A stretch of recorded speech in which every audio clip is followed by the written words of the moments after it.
Assalamualaikum warahmatullahi wabarakatuh. Kami dari kelompok 5, saya Arsadi Joso Prawirautomo selaku moderator dari kelompok ini akan mempresentasikan studi kasus dari mata kuliah Etika Profesi Pemasaran yang berjudul Politik Bebas Jual Beli Data Pribadi.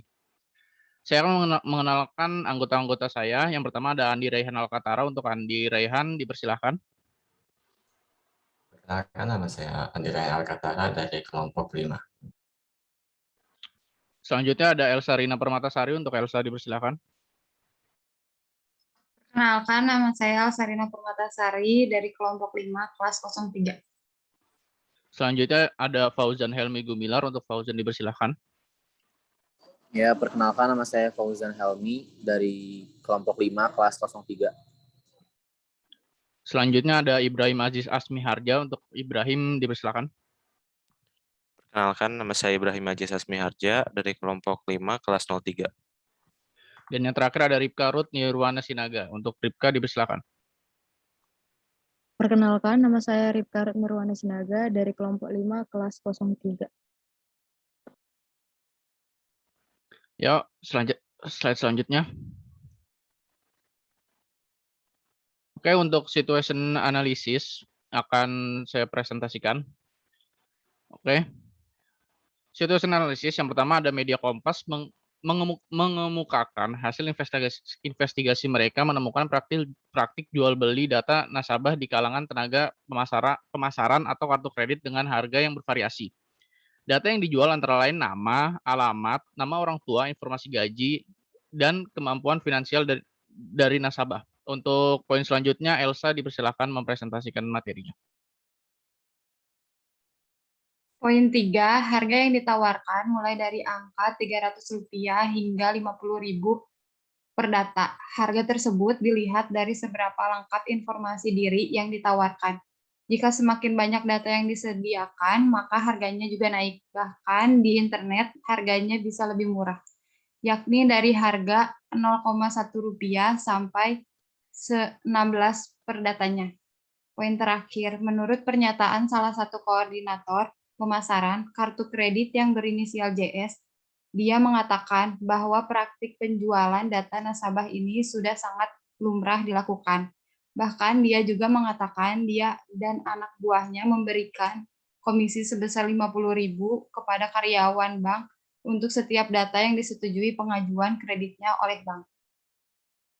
Selanjutnya akan dibacakan oleh Fauzan. Problem analisis.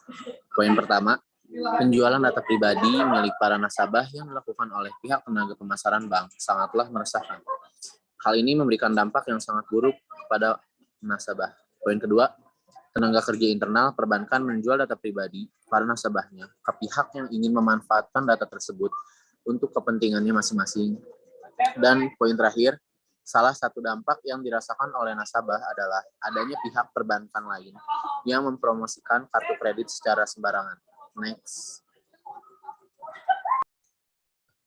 Untuk decision analisisnya, poin ke-1, pihak bank memberikan sanksi kepada karyawan yang memberikan data nasabah kepada pihak ketiga. Kedua, mengetatkan aturan bagi karyawan bank agar tidak terjadi lagi kebocoran data. Poin ketiga, pihak bank merevisi codes of conduct bagi para karyawannya. Poin keempat, membuat suatu sistem keamanan yang bisa mendeteksi suatu kebocoran data milik nasabah. Poin kelima, membuat suatu kontrak yang mengikat karyawan agar tidak melakukan pembocoran data. Poin yang terakhir, itu melibatkan pihak berwajib dalam menyelesaikan masalah kebocoran data nasabah. Selanjutnya, untuk potensial problem analisisnya akan dipresentasikan oleh Ripka dan Selanjutnya ada potensial problem analisis.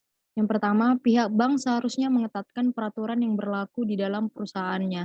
Misalnya memperbarui poin peraturan yang ada di Codes of Conduct yang mengatur etika pemasaran, memberi sanksi kepada karyawan yang sengaja menjual data pribadi milik nasabah berupa pemutusan hubungan kerja. Selanjutnya dibacakan oleh Ibrahim. Poin yang kedua, membuat suatu sistem keamanan yang bisa mendeteksi penyebaran data yang dilakukan oleh karyawan bank yang memiliki akses ke dalam database.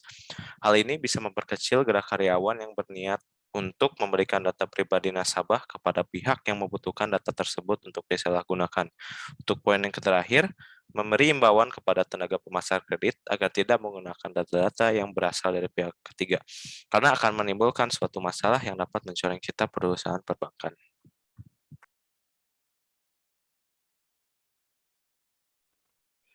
Itulah presentasi studi kasus kelima mengenai politik bebas jual beli data pribadi. Saya selaku moderator, kurang lebihnya mohon maaf. Wassalamualaikum warahmatullahi wabarakatuh.